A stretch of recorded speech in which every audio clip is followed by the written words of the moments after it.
Dun dun dun dun. Woo! Badly annotated. Here we go. Episode 8?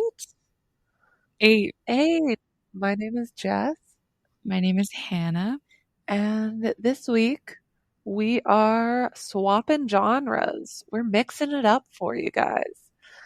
I picked up, believe it or not, a Romantasy and made Hannah read one of my weird little sci-fis. And so now we're going to talk about it. Yes. Yeah. Indeed. But first off, how are you? How's your week been? I am good. My week has been a little rough so far, and that's embarrassing to say because it's only Tuesday. But I have been in a lot of pain with my knee because I have a knee injury and sometimes it just flares up randomly. Oh. So been dealing with that, but that's okay. Didn't really have to go anywhere today where I had to use my leg. So, well, that's good at least. Yeah, I spent the whole day reading and yesterday reading because like when you can't walk, what are you going to do? You know? Obviously, just read. Yeah. And so Silver linings. That's just been it. That's just been chilling. What about you? How's your week going? My week has been all right. Yeah, just kind of plowing into school. So we're in week 3 of 15 for classes. So that's pretty exciting. And yeah, that's kind of the only thing in my brain right now, besides a small handful of books, is just, medical terminology, medical billing, Riveting medical stuff. office procedure, computer productivity. You sound absolutely thrilled. I feel like we've had a very monotone start so far. I know. We're just not bringing the energy today. I'm so sorry, guys. It'll get there. It'll get there. Hold on. Trust the process. Okay. Okay. But yeah, just kind of plugging away. Yeah, doing our best. My cousin texted me today to be like, how the hell is Jess taking 10 classes right now? Yo. because her school has a 6-course, she's in engineering and they have a 6-course limit per semester for the university. Wow. Because you're There's literally not allowed to burn yourself out. Oh my God. I'm at a loss for words right now because yeah, I feel like 3 courses is considered full-time at my school. Yeah, I'm taking 10 and then my 11th is practicum. But yeah, how is Jess managing? Every part of my day is accounted for. Every single part. Yeah, the time management is through the roof. And that is my life hack for anyone else that is silly enough to take 10 courses at once. Get yourself a planner and put every minute of your day in it. Facts. Also flashcards. I have never once in my life been able to successfully, consistently use a planner. So I envy you for that. I admire that. If I had cannot. 2 classes, I could probably get away without it. But at 10, I'm going to forget some. Homework will be forgotten if it's not written down. To be fair, I'm only just now taking 2 classes. There was a time when I was in high school and I was taking 7 classes. 2 of them were night classes at the university, and I was in theater, and I was in band, and I was in leadership and outdoors club, and I was doing it all at once. We had the energy of 17-year-olds at that point in our lives. I mean, I still wasn't sleeping then. True. So I still had no energy, but I don't know. I blacked out that year. I have no idea how I did that, but like I've never touched a planner in my life. I don't know how this happened. I'm just here. Wow. Well, here and still doing it, still thriving. So yeah, there we go. Crushing it. Yeah. Cool. Well, do you want to start us off? Yeah. Tell me how you feel about my genre. Okay. I won't be offended. You can rip it to shreds if you want. Oh, I just might.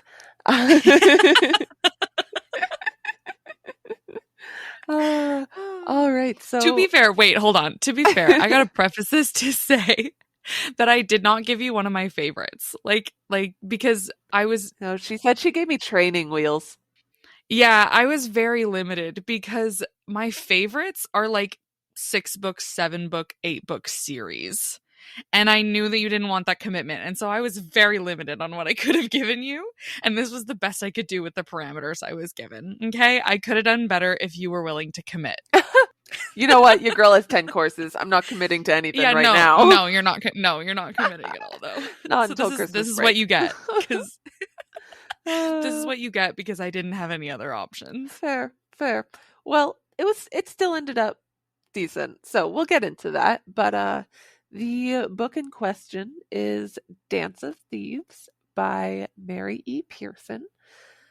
If you recall on our last episode, when Hannah mentioned the title, I very audibly gasped. The gasp I gasped shocked me listening back because I remember recording that and I was like, oh, no one heard that. And then I listened to the recording and I was like, no, everyone heard that. Everyone heard that. Everyone heard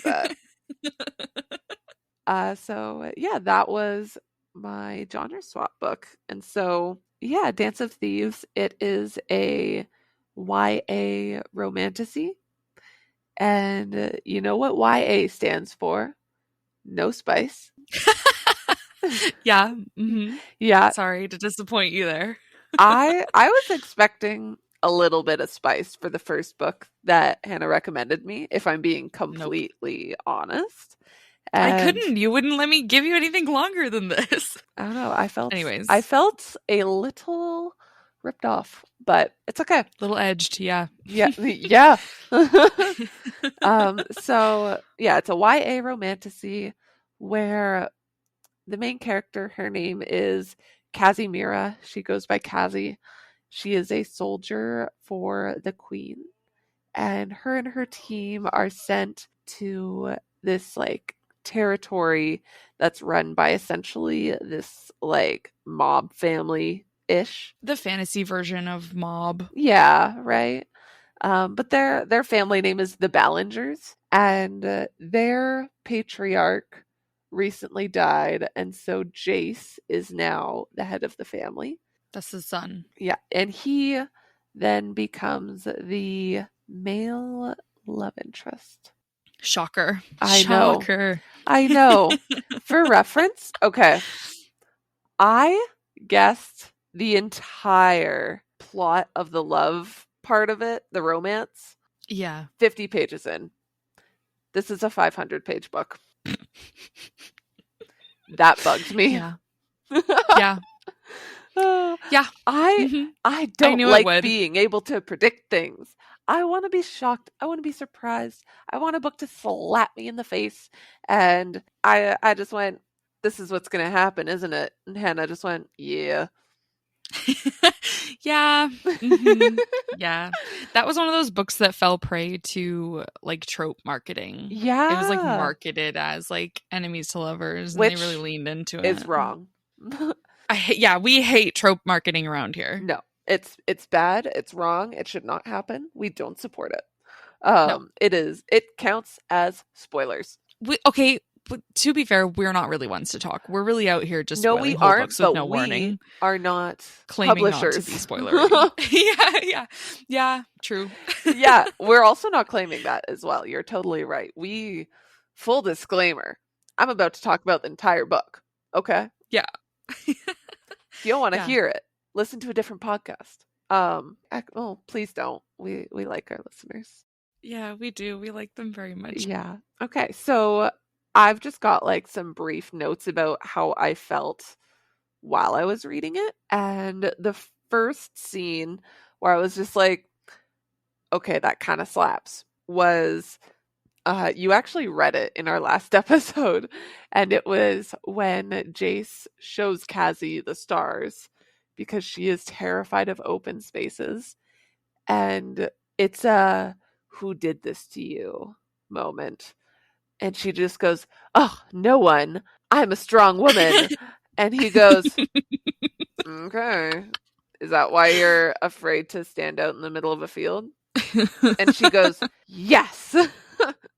And so he just like shows her the stars and it's really romantic. It is. It is really sweet. It is really sweet.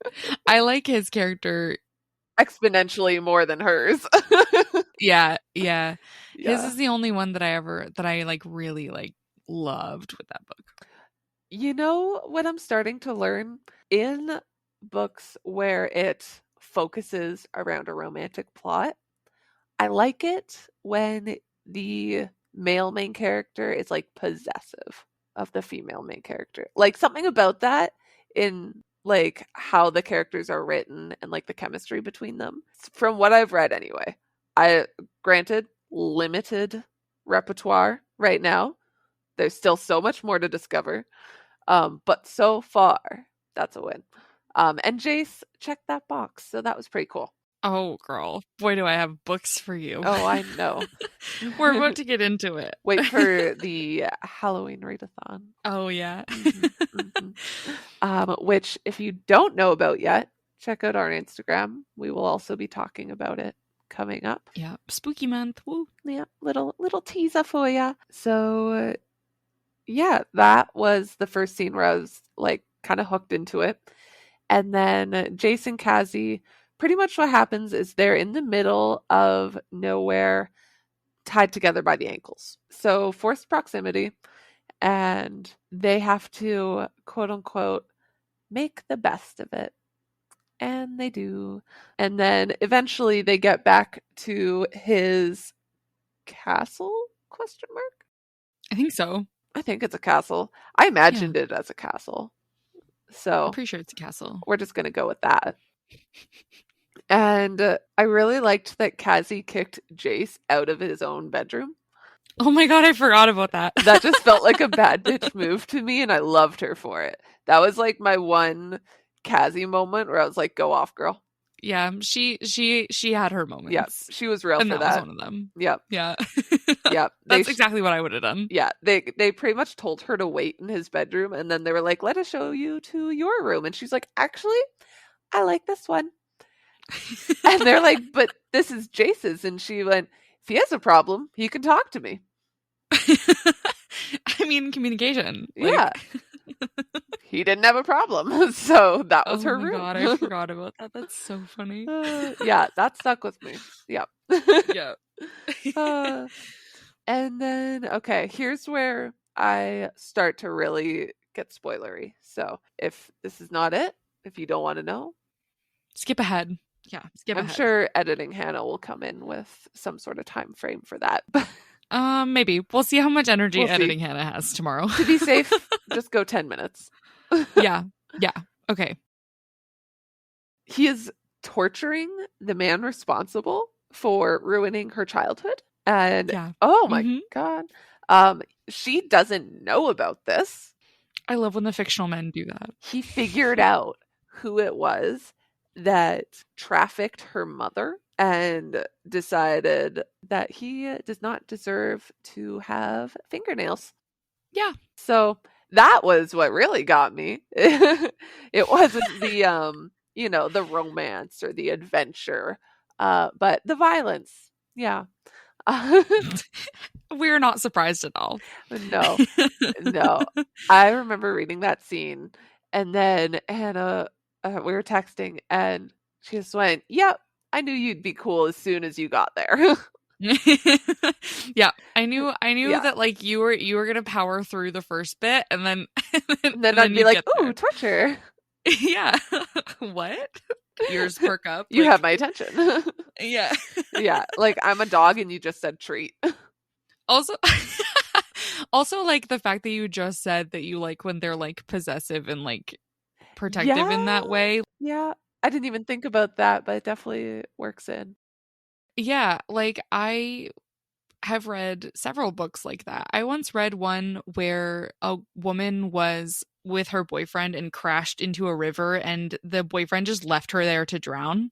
And then later on, her man's later in the series tracks that guy down, goes to his house with 4 of his friends, and they beat the absolute shit out of him, film it, and email it to her. Oh, shit. Yeah. Yeah. Oh, shit. So I'm also a fan of that trope, in case you couldn't tell. Oh, Yeah. oh gosh. Wow. All right. All right. Here we go. Yeah. That's like this, but like on a lot of drugs. Yeah, that's this except in adult fantasy romance. Take out the YA. Yeah. Yeah. Nice. The Nice. training wheels are coming off next. Gotcha. Whew, you heard it here first, folks. And so, yeah, like I said, Kazi is looking for like a fugitive at their castle. Did I say that? I don't know, but she is. Yeah. Yeah, she's looking for a fugitive that the queen wants so that she can just like, take him to justice or whatever. So she eventually finds him and they come up with a plan and they're in the midst of executing this plan, which involved basically drugging the entire family of the Ballingers. That didn't work. They knew exactly what she was doing. Shocker. She's not very subtle, or Kazi. No, she thinks she is. She's not. No. So, yeah, Kazi and her friends have the fugitive when they're intercepted by the Ballingers. The whole dang clan of them. It's the whole shebang. And they end up taking Jace captive as well, who is now the head of the family. So you can imagine, like, how precarious of a situation that puts them into Mhm. and, like, vulnerable of a position. And so now they have way more fugitives than they were originally imagining, because they were originally looking for just one guy. I think they ended up getting 6, including Jace. Overachievers. Yeah. Brownie points left and right.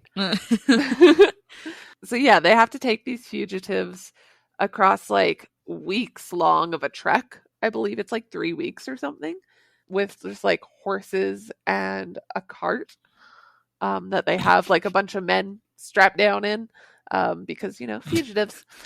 Yeah. They are a flight risk indeed. They are. And speaking of flight risk, one of them gets killed by a bird along the way, on purpose. Oh my god, I forgot about that too. Again, the violence got your attention.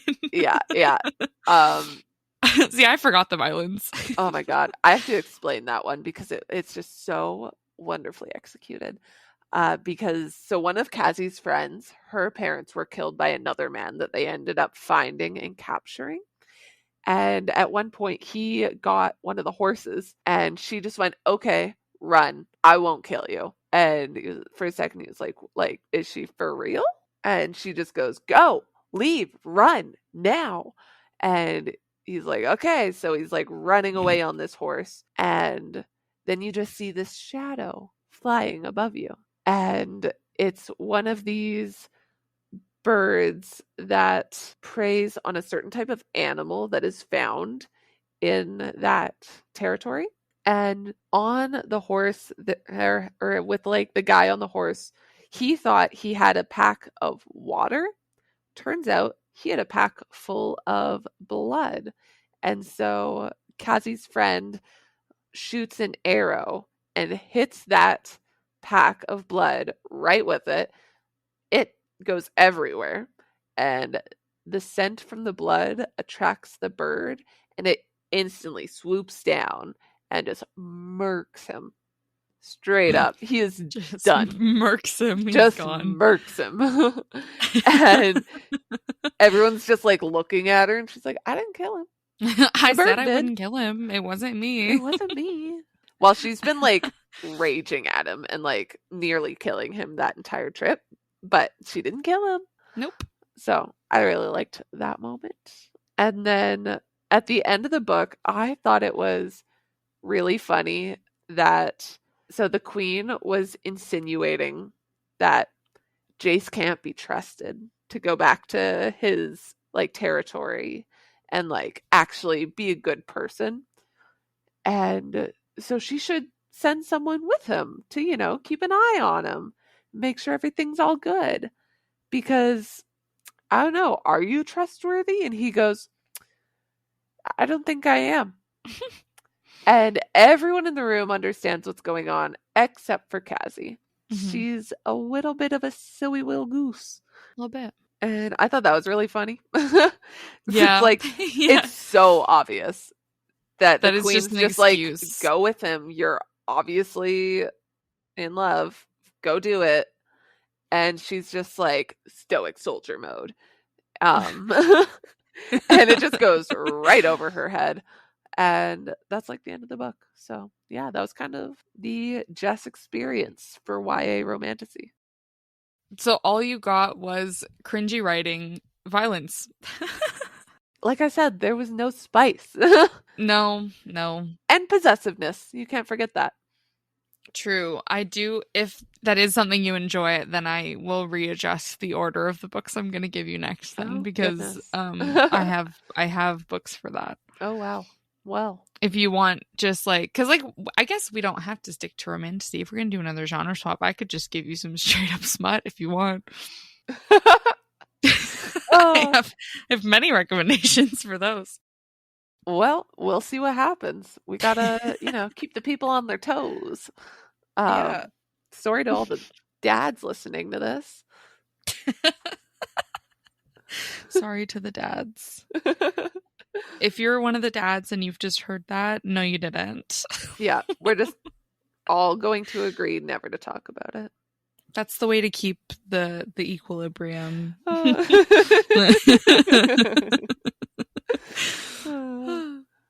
Well, so then overall, how was this whole experience? What would you rate it? What did you rate the book? Oh, what did I rate it? Wait. Yeah. Mm-hmm. Got my ebook log right here. Oh, yes. Hot handy. Mm-hmm. Okay, so I gave it 4 stars.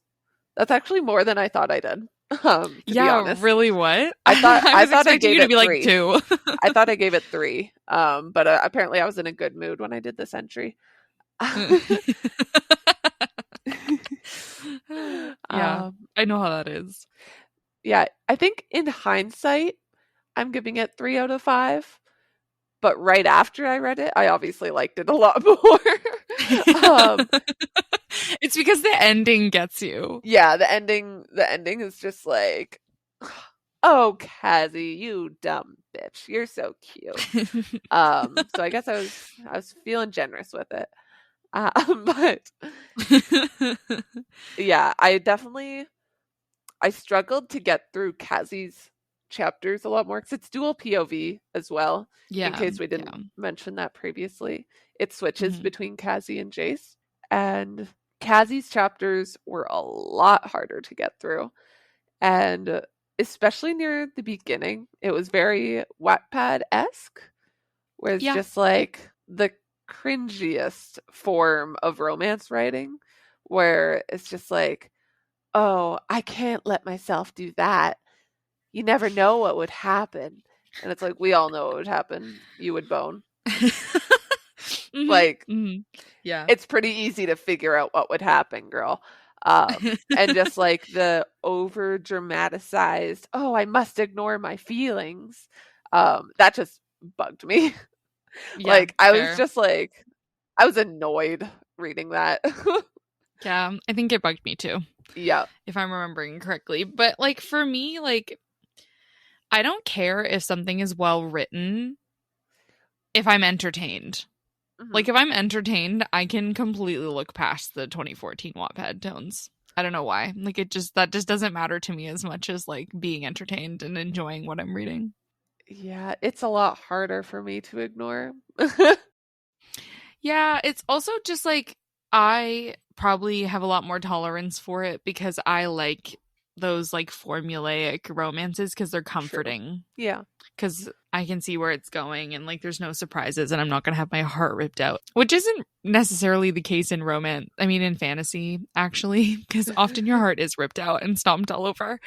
But the romance elements and like how formulaic they can be, I find it like comforting in the same way that like watching a movie you've seen a million times again. Rewatching Gilmore Girls. Yeah, exactly. Gotcha. That's how I feel about formulaic romance. That's wild. in my brain. So I'm just like, ugh. But I can see it. I can see it. I don't love Kazi, so I agree with you there. So yeah, I feel like that's a fair assessment. I feel like that's what I was expecting from you. Yeah, I feel like it was on par for what I thought was going to happen as well. Where I was just like, well, I'm going to power through it. It'll be fine. There'll be some parts that'll be better than others. And there'll be some parts where I kind of just want to shut my eyes at. But that's fine. Yeah. Yeah.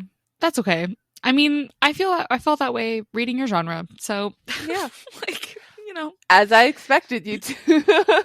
Yeah. I don't know. I feel like I had the opposite. Like you were saying before we started that like for you it was really hard in the beginning and then it got you hooked. And for me it was the opposite. I was like hooked and I was into it and then it just got absolutely unhinged and I could not get behind it after that. Like, and I read a lot of unhinged shit, okay? But like I just like could not. It was too much for me. I was like, what is going on? Like I can't keep track of everything that's happening right now. And then some things happened that I just like really hated, and so I just So couldn't. transitioning from Dance of Thieves by Mary E. Pearson Segue. over to right. Persephone Station by, is it Stina Leicht? I think so, yeah. It's a hard last name. It's Leicht. Yeah, Leicht. Leicht. Yeah. Yeah, Persephone Station by Stina Leicht. This was okay, listen. You want to give like a brief synopsis? Yeah. So this is essentially like intergalactic femme badassery battle war mission adventure. Yep. With both like elements of the natural world with like a strong component of AI, which I thought was kind of an interesting juxtaposition, but in general I don't love how AI concepts are often handled because like it's so, oh my god, like come up with something else in science fiction, please. Like our house has so many AI conversations here. You don't even know. Yeah, exactly. Can we talk about something else then? Like there's so much like I don't know. Like I feel like sci-fi has a select, very small handful of themes that it deals with, and AI is one of them, and I think it's overdone in my opinion. And so that was where it started to get like okay for me. Even though like the beginning was so strong. And then yeah, the AI bit, it was just like, oh, okay, fine, I guess. But overall, general thoughts, I enjoyed the book enough to finish it and enjoy myself while doing so. There you go. And I ended up actually listening to the audiobook for like the last half of it because I just like could not focus anymore on like words on a page, and so I just listened to it while I played Stardew.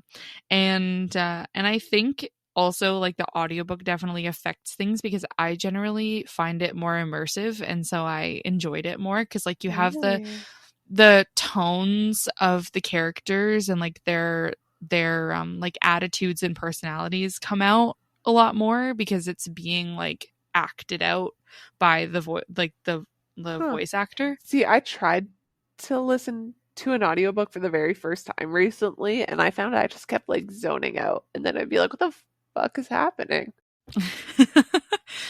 Yeah, for me it's like I listen to audiobooks while I'm doing some kind of busy work, like while I'm driving or I'm doing like a knitting project, or I'm like playing Stardew lately is what I've been doing while listening to audiobooks.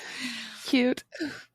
And so since I'm doing something like with my hands or something that's second nature, like driving, I can focus on what I'm hearing. Gotcha. Interesting. I don't just sit and listen to an audiobook. I'll fall asleep if I try to do that. I was cross-stitching and I still couldn't do it. Oh. Yeah.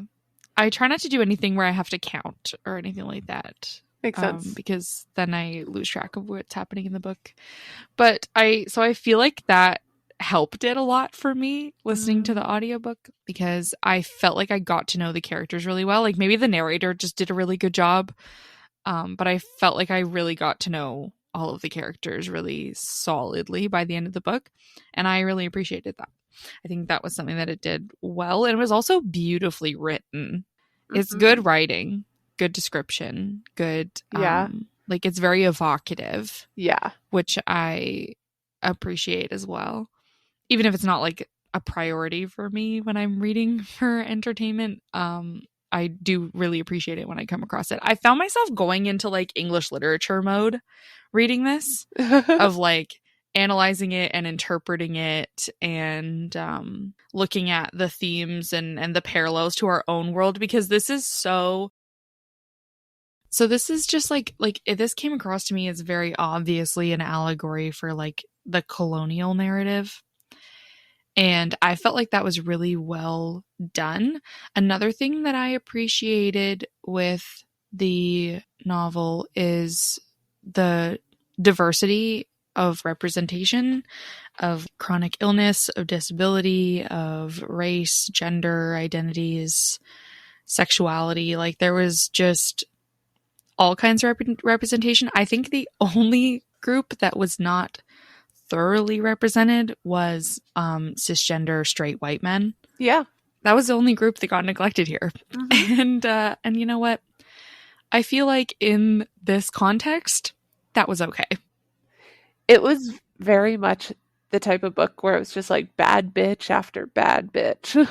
Yeah, like it was literally just like a whole team of women who are just absolutely handling shit.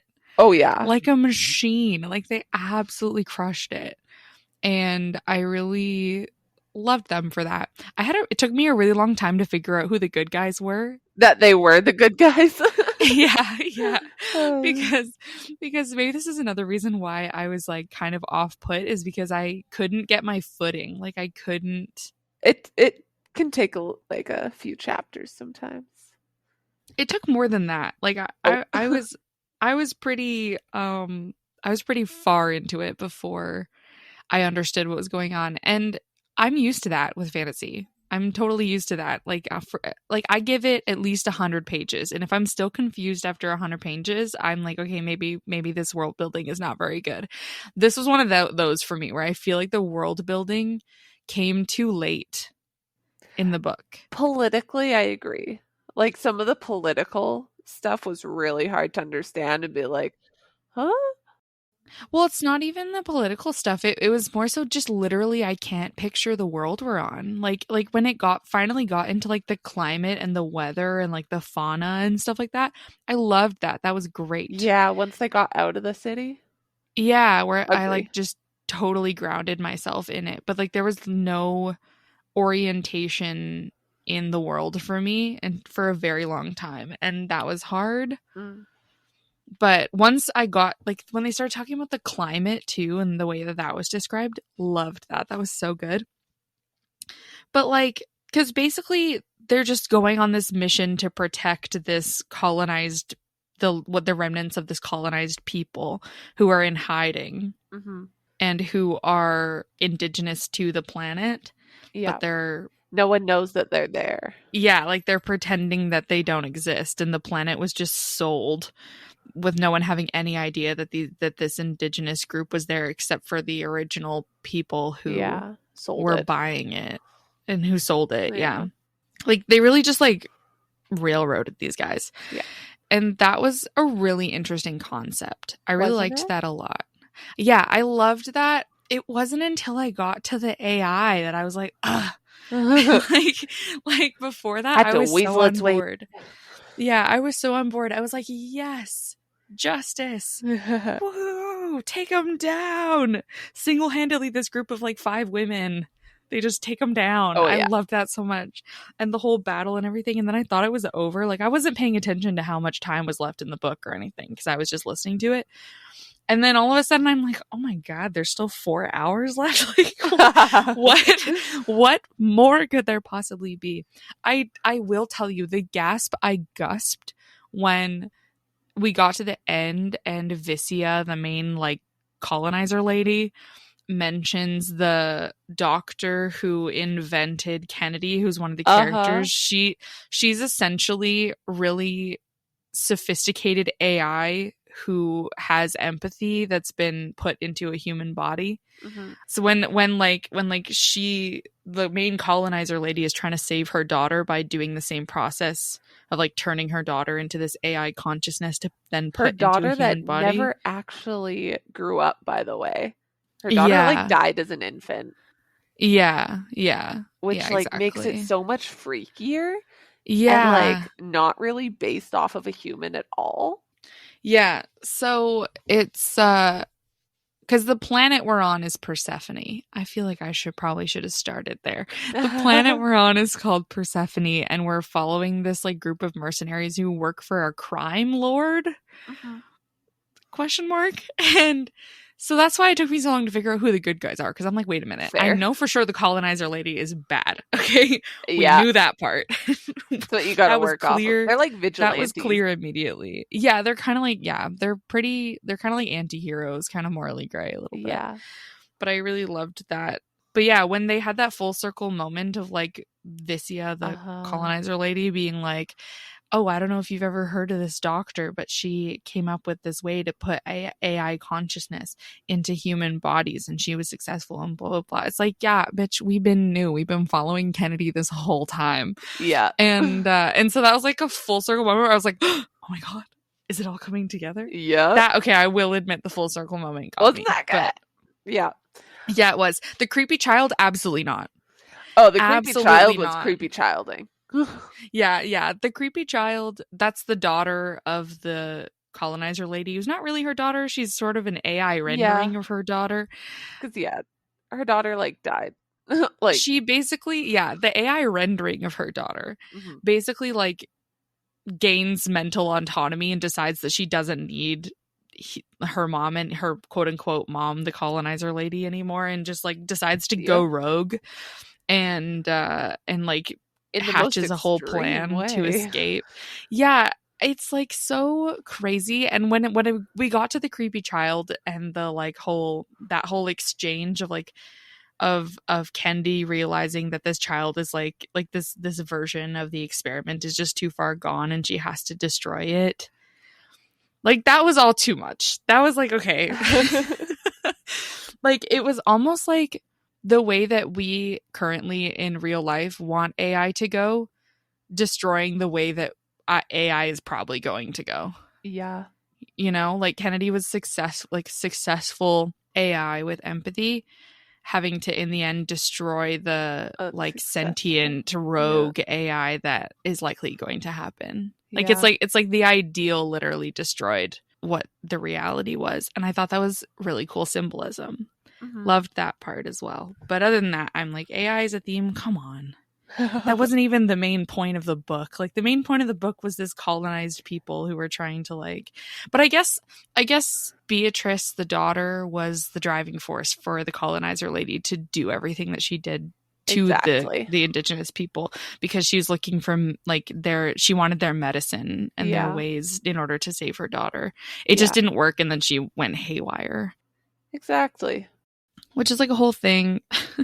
So like, it was full circle, and I do get the motivation, but like, totally. Really. I also love that the indigenous people were shapeshifters. Yeah. And I don't even like, we do get a description of their natural form, but they're rarely in that. And I actually have a whole bunch of annotations from the first chapter of the book when we're sort of like first learning about the indigenous people to the planet that we're on, where there's one sentence here. At some point, she's describing the way that like Polly, one of the indigenous women, is describing the way that they communicate to each other in the first chapter, and she's like, muted scents become words in her head or something like that. And I just wrote, bitch, what do you mean muted scents become words in your head? What do you mean a scent? Like, how are you communicating with scent? Because at this point, you don't know they're aliens, right? Like, because I went in blind. I went in blind knowing nothing. And then all of a sudden she's like, yeah, muted scents become words in my head. And I'm like, girl, what? And then at some point it said she should have replied in the same manner through, you know, the smells. But it was easier to speak using vocal cords while in human form. And I just wrote human form. What do you mean? What other forms are there? And then I really liked the way that all of that was introduced. Beak is one of my favorite characters. Same. I love Beak. Beak is the best. Beak is one of the indigenous women as well. Her and Polly are friends. And Beak doesn't really talk, doesn't speak, unless it's like through like the smells like their people do. But she communicates with animals. Yeah. And then like, oh my God, in the end when the bear goes to her rescue. I know. The bear goes to her rescue and the bear dies. I couldn't believe that. I was so upset. It was such a moment. Yeah, and I was really upset in the beginning too when Beak got injured by like trying to, when she was infecting the Vicia, the colonizer lady, with whatever virus or infection it was to get back at the colonizer people. And I just have a note here that says not Beak, no, because like Beak got injured and I was so upset. And the whole thing about how emissaries are a peaceful people. Emissaries is the indigenous. Yeah. They won't injure other people. Yeah. Or cause harm.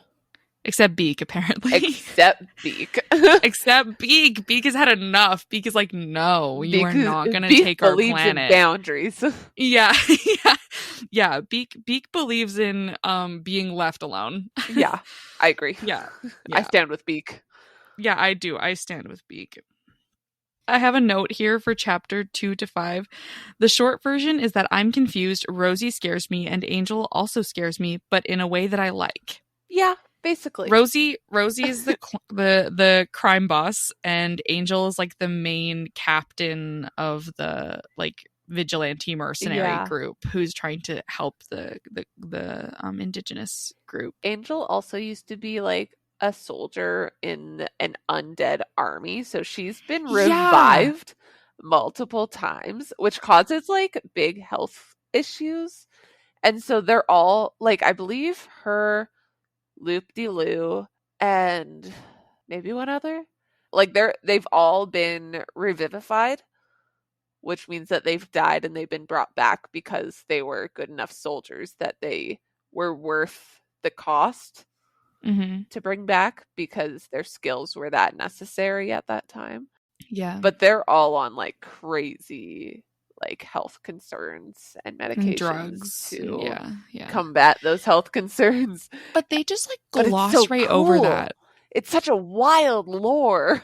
Yeah, it is. There's a lot of wild and they'll lore just like in this book. Reference it in passing every now and then. Like, yeah, that was where I was like, okay, y'all, you gotta at least give me some world building or something because I'm so lost. And it took me a long time to not be lost, and I didn't love that. How did you feel about it overall? Overall, I think I gave it like a 3.75. Okay. Stars out of 5. Not bad. And I mostly because there were just so many like hard hitting quotes that just like stuck with me and like I could genuinely write papers about this book. Like there are so many like That's little what nuances and themes and like nods to like the real world and things like that just absolutely, like, I literally could write papers about this. I don't know how else to say it. Like, I could write a book about this book. That makes me so pleased. Yeah, and, like, this is the thing. And this is what I mean when I say that I was kind of going into, like, English literature mode. Because I might not necessarily enjoy a book or be entertained by a book, but I can always appreciate good literature. Yeah. And so it's like, okay, did I enjoy it? A little at times. Yeah, I did, because I liked the characters a lot. And was I entertained? No, I was confused and upset. However, it did make me feel something, and I just can't turn off the English literature brain. Like, I can appreciate the novel for what it is. Yeah. For me, there's two types of books. There's books that I can appreciate for being good books, and there's books that I just love and I find entertaining, whether they're good books or not. This is a good book that I didn't necessarily love. Fair. For me, personally. I made a lot of notes. I have quotes here. Oh yeah, like for example, there's one part where they're finally explaining to the vigilante group about like how they communicate and how Beak is able to communicate with animals, because a lot of creatures on the planet communicate in the same way. Again, communing with animals, like that's such a anyways.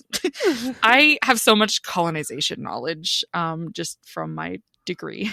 But Beak communes with these animals more than people. And then Polly says that like they can communicate with animals, but not as well as Beak. Beak is special. And I just wrote, hell yeah, she is. That's my girl Beak.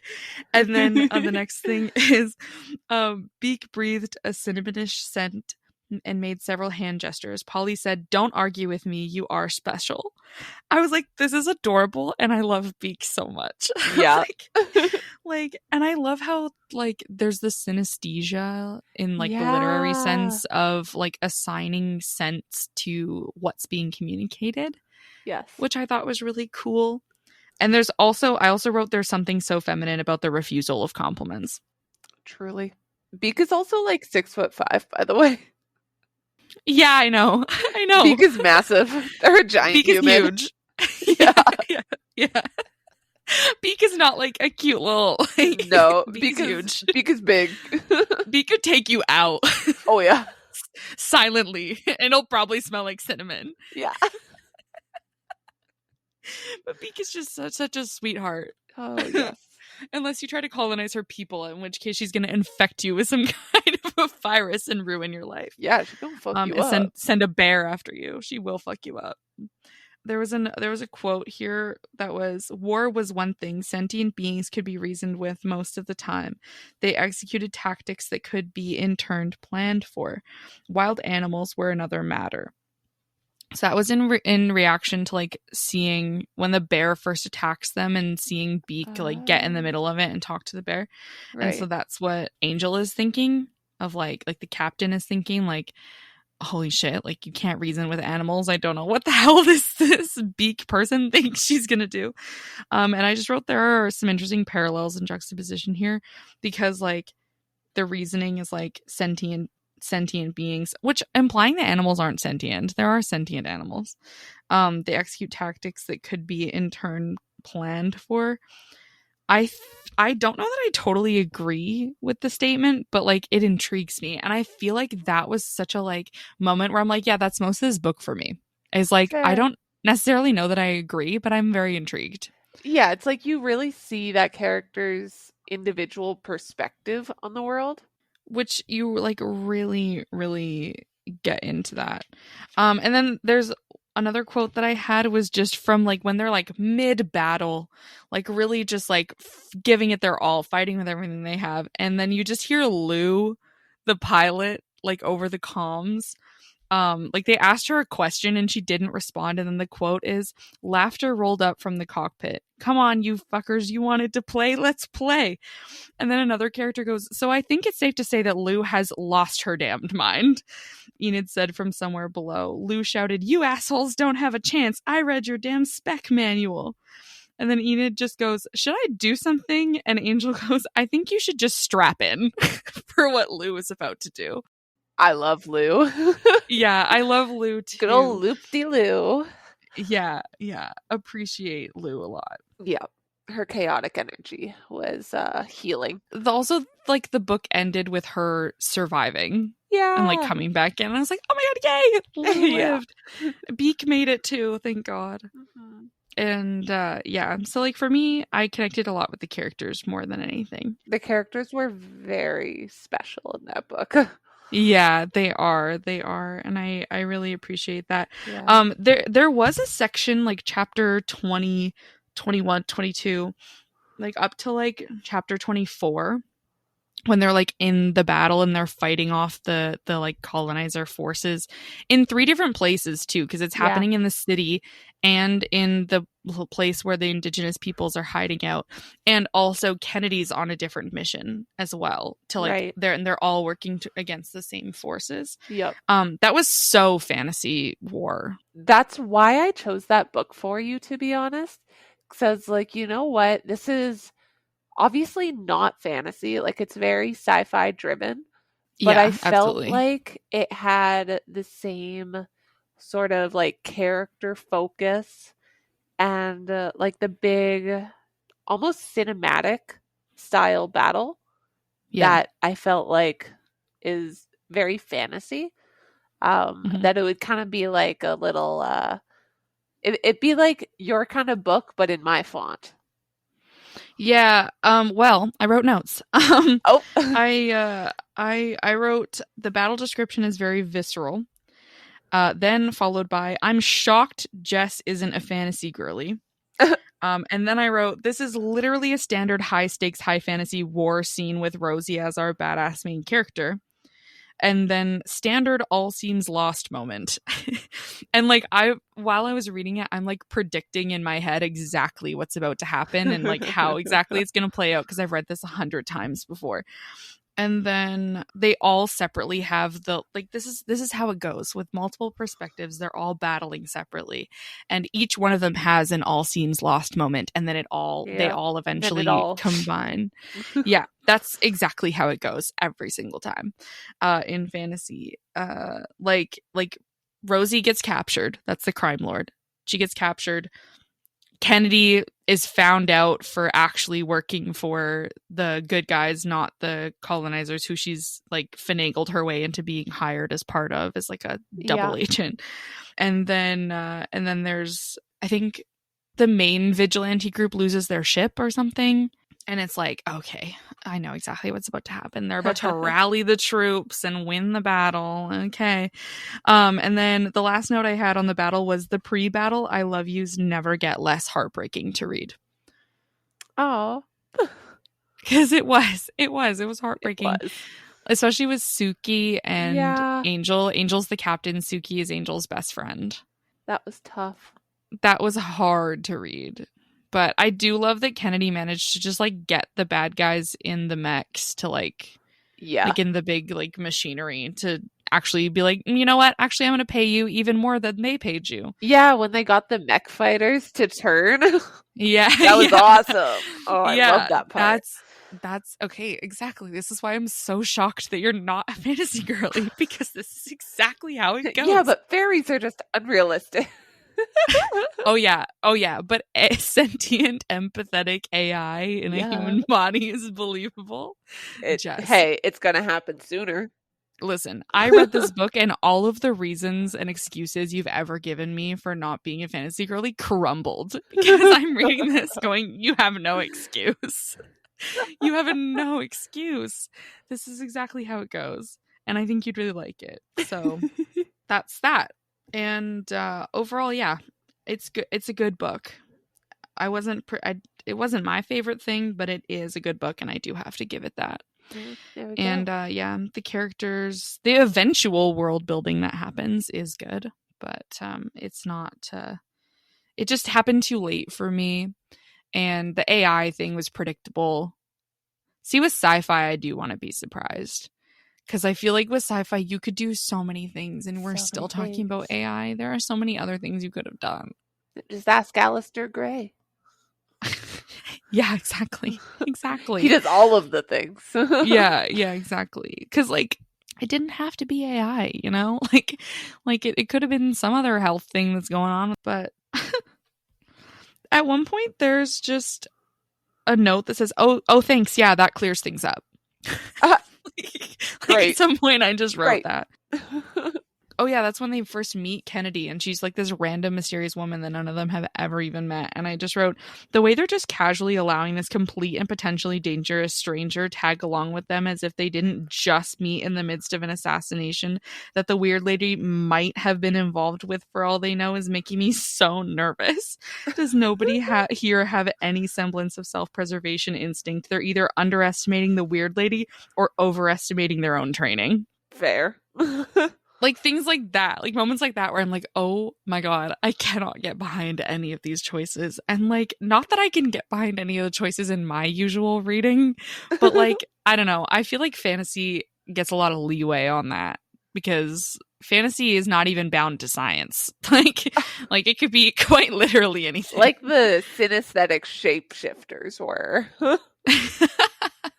You can't bring science into this now. Well, yeah, but they're aliens. Like, you're still bound to space and the way space works. Okay, I had this thought when I recommended this to you as well, because I was thinking specifically about the aliens. And I was like, you know what? Aliens, mythical creatures, like they're the same thing, just on a different planet. You're right. That's true. Yeah, again, your excuses for not being a fantasy girly are disintegrating before your eyes. Shit. The fairies are where you draw the line. Yeah, the fairies that look like humans. The fairies that look like humans, act like humans, speak like humans. Like can only shapeshift into one animal. That's where. But what do fairies shapeshift into? Oh, fae usually have like an animal form.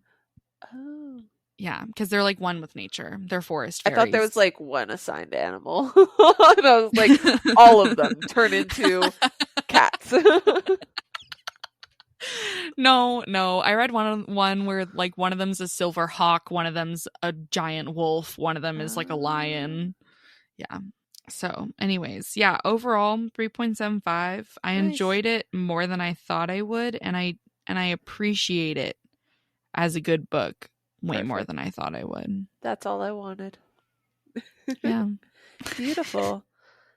I would like to take a moment to talk about our October plans because we have taken the liberty of organizing a bit of a readathon, little funsies for the spooky month. So this is just kind of something that we're doing. If you wanted to go along with it, that'd be pretty cool. No pressure, but I'll be sad if we get 0 followers, so at least one person needs to. Just one, yeah. And like, it's not even like you have to read the books we chose. They're based on prompts. You can pick your own books from the prompts. Pretty much the way we're doing it is every week gets a prompt. So week 1 is a book with a cat, a moon, or a pumpkin on the cover. The book that we chose for that is Spookily Yours by Jennifer Chipman. We are matching our books, by the way. Again, you do not need to. You can choose whatever you like. And so, yeah, that's week 1. Week 2 is a book referencing either witches or ghosts. Where we'll be reading Venko by Cherie Dimeline. Week 3 is either a thriller or a horror. And our plan for that is Stolen Tongues by Felix Blackwell. Week 4 is a book set in a haunted house. So we'll be reading Burnt Offerings by Robert Marasco. And we're not going to do like a single episode for each of these books. Yeah, no. It'll be like we're gonna give like we'll do like a brief check-in. Yeah, like reading updates throughout the first 3 weeks, and then the last episode of the month will be the focus for all 4. The full debrief of the readathon. And then that's when like we'll really get into it once we've both finished all of the books. Exactly. And for the first 3 weeks, we just have some other spooky plans. Exactly. So, yeah. Fun. And we really hope you guys enjoy it. We hope that you might have fun, even just like going along with like 1 or 2 of the weeks. Let us know. keep us updated. We would love to hear if you do join us on this. But either way, it's going to be a great time. Yeah, get involved, even if you don't read with us. Like, tell Exactly. us It could be what like you're a short snacking story on. or whatever. Tell us a random short story. Tell us, or a movie that goes with it.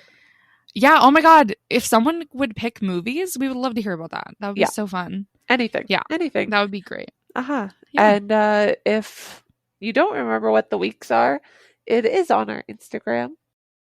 I just also wanted to mention really quick, just a reminder, the books we talked about today. Jess read Dance of Thieves by Mary E. Pearson. And the one that I was just talking about was Persephone Station by Stina Leicht. There we go. Pre-editing Hannah, everybody. Yeah. Hannah when she's not editing at 2 a.m. Yeah.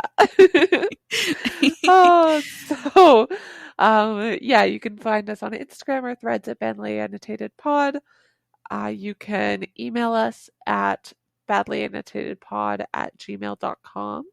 And you can find pretty much everywhere that we are either posting or streaming on via the link tree in our Instagram bio. And with that, best regards. Best regards. Warm regards? I don't know. It's supposed to be warmest regards, best wishes. And you just went best regards. Best regards. Cheers. Sincerely, Jess and Hannah.